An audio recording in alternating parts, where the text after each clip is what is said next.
மாணிக்க வீணையேந்தும் மாதேவி கலைவாணி தென் தமிழ் சொல்லெடுத்து பாட வந்தோம் அம்மா, பாட வந்தோம் அம்மா, பாட வந்தோம். அனிதா புஷ்பவனம் குப்புசாமி விஹா யூடியூப் சேனல் அன்பர்கள் அனைவருக்குமே அன்பான வணக்கம்.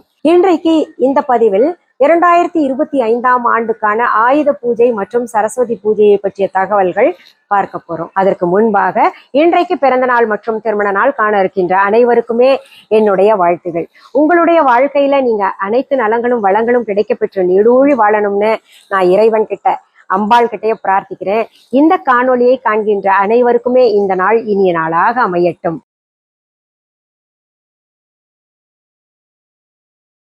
என்கிட்ட நிறைய பேர் கமெண்ட்ஸ்ல கேட்டுக்கிட்டு இருக்கிறீங்க, என்ன மேடம் மாலையபட்ச நாள்கள் பற்றி எந்த பதிவும் கொடுக்கல, அமாவாசை மாலையபட்ச அமாவாசை பற்றி தகவல்கள் கொடுக்கல, புரட்டாசி தகவல்கள் கொடுக்கல, நவராத்திரி தகவல்கள் கூட கொடுக்கலையே அப்படின்ற மாதிரி ஒரு விதத்துல சிலர் இந்த அன்பான கோபத்தோட கேட்டிருக்கீங்க. சிலர் என்ன ஆச்சு அப்படின்னு கேட்டுக்கிட்டு இருக்கீங்க. ஒரு சிலர் அம்மா எப்படி இருக்காங்கன்னு கேட்டிருந்தீங்க. அம்மா நல்லா இருக்காங்க. ஏன் இந்த பதிவுகள் எல்லாம் என்னால கொடுக்க முடியல அப்படின்னு பாத்தீங்கன்னா, எங்க குடும்பத்திற்கு மிகவும் நெருக்கமான ஒரு சொந்தம், அவரை நாங்க இழந்துட்டு வேதனைப்பட்டுக்கிட்டு இருக்கிறோம். அதனால பாத்தீங்கன்னா பதிவுகள் தொடர்ந்து கொடுக்க முடியல. சரி, இன்றைக்கு இந்த பதிவுல சரஸ்வதி பூஜை பற்றிய தகவல்களை நம்ம பார்க்க போறோம். இந்த நவராத்திரி வழிபாடு அப்படின்றதே பெண் சக்தியை நாம் கொண்டாடிக்கிட்டு வர்றோம். இதுல பெண் சக்தியை மட்டும் நம்ம கொண்டாடணுமா அப்படின்னு பாத்தீங்கன்னா, பகல் பொழுதுல அதாவது காலை பொழுதுல சிவ வழிபாட்டையும் மாலை பொழுதுல அம்பிகை வழிபாட்டையும் நம்ம வழிபடணும். இதுதான் முறையான வழிபாடு. இந்த நவராத்திரியில அம்பிகைய பெண் வழிபாடு பல ரூபங்களாக நம்ம நினைச்சு வழிபட்டுக்கிட்டு இருக்கோம். அப்படி பார்க்கும் பொழுது நவராத்திரியின் முதல் 3 நாள்கள் துர்க்கை அம்மனையும், நவராத்திரியின் 2வது 3 நாள்கள் மகாலட்சுமி தாயாரையும், நவராத்திரியின் கடைசி 3 நாள்கள் சரஸ்வதி தேவியையும் நம்ம வழிபட்டுக்கிட்டு வர்றோம். இச்சா சக்தி, கிரியா சக்தி, ஞான சக்தியாக நம்ம வழிபட்டுட்டு வர்றோம். இதுதான் நவராத்திரியின் தாற்பயம். துர்க்கை அம்மனுக்கு இச்சா சக்தியாகவும், மகாலட்சுமி தாயாரை கிரியா சக்தியாகவும், சரஸ்வதி தேவியை ஞான சக்தியாகவும் நாம் வழிபட வேண்டும். சரஸ்வதி தாயார் நமக்கு ஞானத்தை அளிக்கக்கூடியவர். பல கலைகள், உலகத்துல எத்தனை கலைகள் 64 நமக்கு சொல்லியிருக்காங்க. அந்த 64லையும் பாத்தீங்கன்னா சப்டிவிஷன்ஸ் அப்படின்னு எடுத்துக்கிட்டோம்னா ஏராளமான கலைகள் இருக்கு. அந்த கலைகள் மற்றும் நமக்கு ஞானத்தை, இயற்கையாகவே ஒரு ஞானம் அப்படின்னு இருக்கும் இல்லையா, படித்தும் படிக்காமலும் இருக்கக்கூடிய ஞானம் அப்படின்னு இருக்கு. அந்த ஞானமும் ஏட்டுப்படிப்பு படிக்கின்றனால கிடைக்கக்கூடிய ஞானம், இந்த மாதிரி உலக விஷயங்கள், பொது அறிவுகள், இதெல்லாம் நமக்கு சிறப்பாக அமைய வேண்டும் அப்படின்னா நமக்கு சரஸ்வதி தேவியின் அருட்கடாட்சம் எப்பவுமே இருக்கணும். அப்படி சரஸ்வதி தேவியின் அருட்கடாட்சம் இருக்கிறதுக்கு நம்ம தினசரி வழிபாடு செய்யறது அப்படின்னு ஒண்ணு இருக்கு. ஆனால் நமக்கு வருடத்திலே சிறப்பாக நாம் இந்த நாள்களிலே கொண்டாடினால் கட்டாயம் அம்பாள் சரஸ்வதி தேவியின் அருட்கடாட்சம் கிடைக்கும் அப்படின்னு நினைக்கிறோம் இல்லையா, அந்த மாதிரி நமக்கு சரஸ்வதியின் அருட்கடாட்சம் கொண்டு வரக்கூடிய நாள்கள் அப்படின்னு பார்த்தோம்னா சரஸ்வதி தேவியின் வழிபாடு, சரஸ்வதி பூஜை. நம்ம இப்போ நல்லா பேசணும் அப்படின்னு வைங்களேன். நிறைய பேருக்கு குழந்தை வளர்ந்தும் பேச்சு வரமாட்டேங்குது அப்படின்னு சொல்றீங்க. ஒரு 8 வயசு ஆயிடுச்சுங்க, இல்ல 5 வயசு ஆயிடுச்சு, வெறும் அம்மா அப்பா சொல்றாங்க, அது கூட சரியா சொல்ல மாட்டேங்கிறாங்க அப்படின்ற மாதிரி நிறைய பேர் குறைப்பட்டுக்கிறோம் இல்லையா.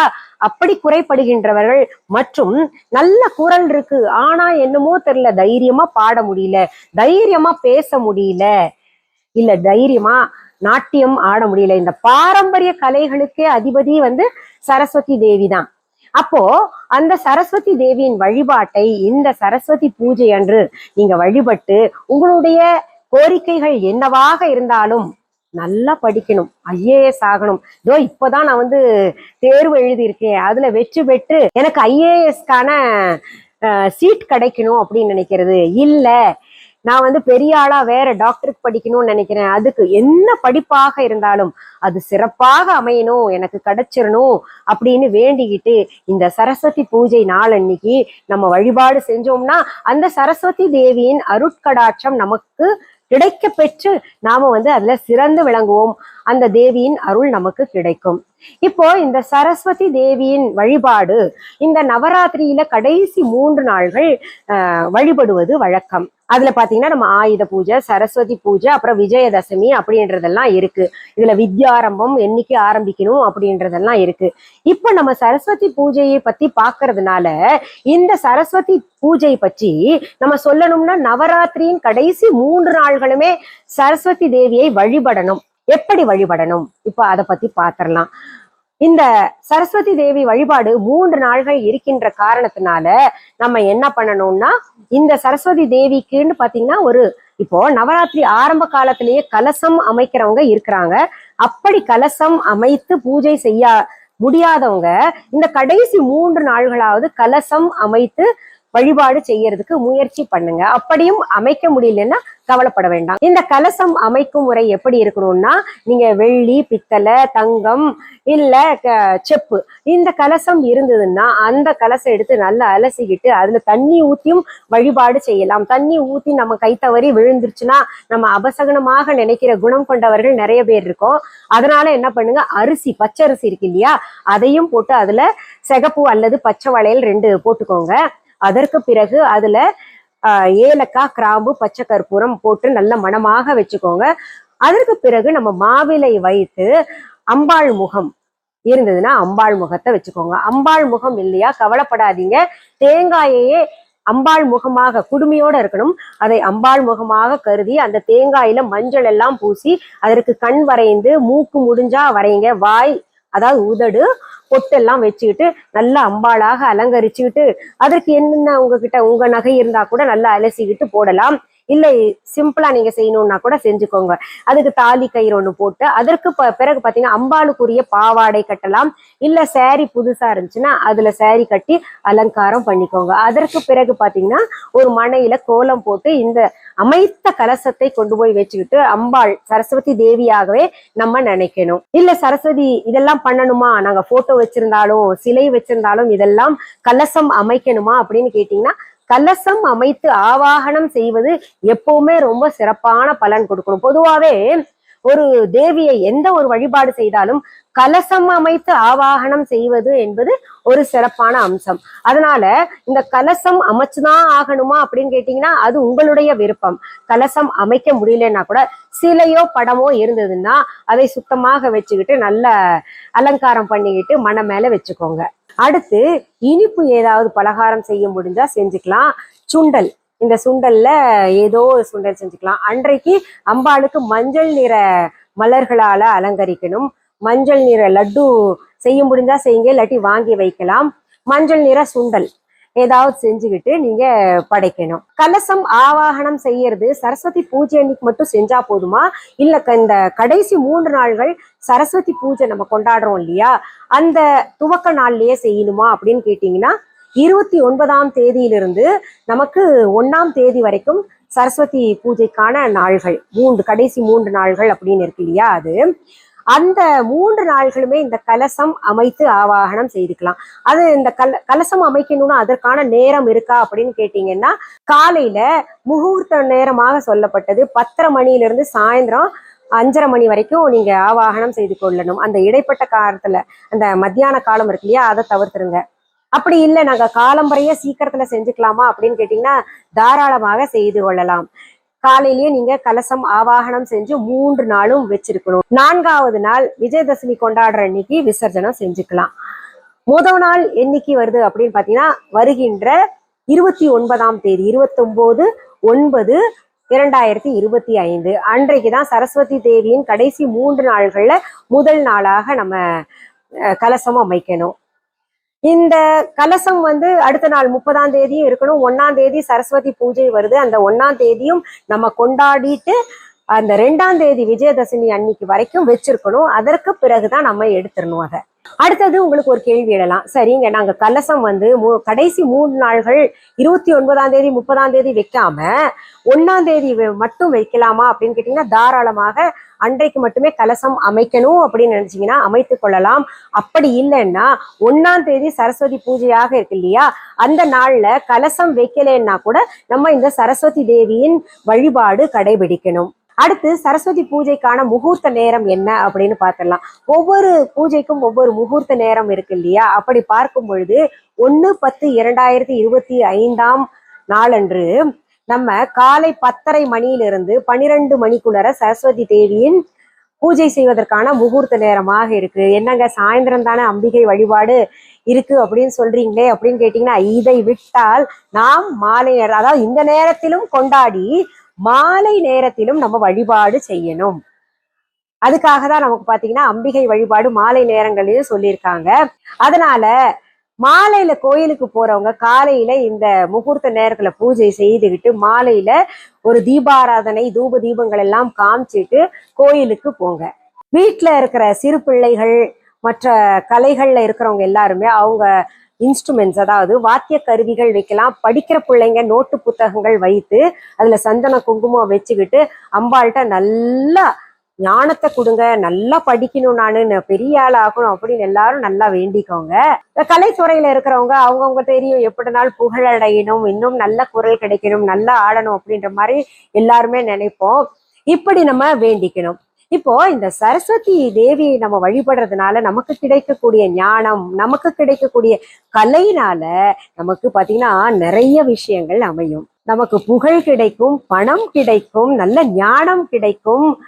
இந்த புகழ், பணம், ஞானம் இது மூன்றும் ஒன்றா சேர்ந்தா நமக்கு ஆட்டோமேட்டிக்கா பாத்தீங்கன்னா வீரமும் தானாக அமைஞ்சிரும். அதாவது கான்பிடன்ஸ் அப்படின்றோம் இல்லையா, வீரம் அப்படின்றது நமக்கு தானாக அமைஞ்சிரும். நமக்கு எதுவுமே இல்லைன்னா தான் நம்ம பாத்தீங்கன்னா சுணங்கி போய் கிடப்போம். நம்ம கிட்ட ஒண்ணுமே இல்லையே அப்படின்னு நம்ம கிட்ட இருக்கக்கூடிய தன்னம்பிக்கை குறையுது. தன்னம்பிக்கை குறைந்தா நம்ம கிட்ட இருக்கக்கூடிய வீரமும் குறைஞ்சுக்கிட்டே போகும். அப்போ இதுல நமக்கு என்ன தெரியுது அப்படின்னு பாத்தீங்கன்னா, சரஸ்வதி தேவியின் அருட்கடாட்சம் இருந்தாலே போதும், நமக்கு ஞானம், பேர், புகழ் கிடைக்கும், நம்முடைய கலை வெளிப்படும். அதனால நமக்கு வீரம், தைரியம் மற்றும் பணம், பேர், புகழ் எல்லாமே கிடைக்கும். அதனால நமக்கு இந்த ஞானம் கிடைக்கிறதுக்காக அன்றைக்கு சரஸ்வதி தேவியை நல்லபடியாக வழிபாடு செய்யணும். நம்ம அம்பாளுக்கு என்ன ஸ்தோத்திரங்கள் சொல்லலாம் அப்படின்னு பாத்தீங்கன்னா, அம்பாளுக்குரிய பாடல்கள், சரஸ்வதி தேவி பாடல்கள் நிறைய பிரபலமான பாடல்கள் எல்லாம் இருக்கு.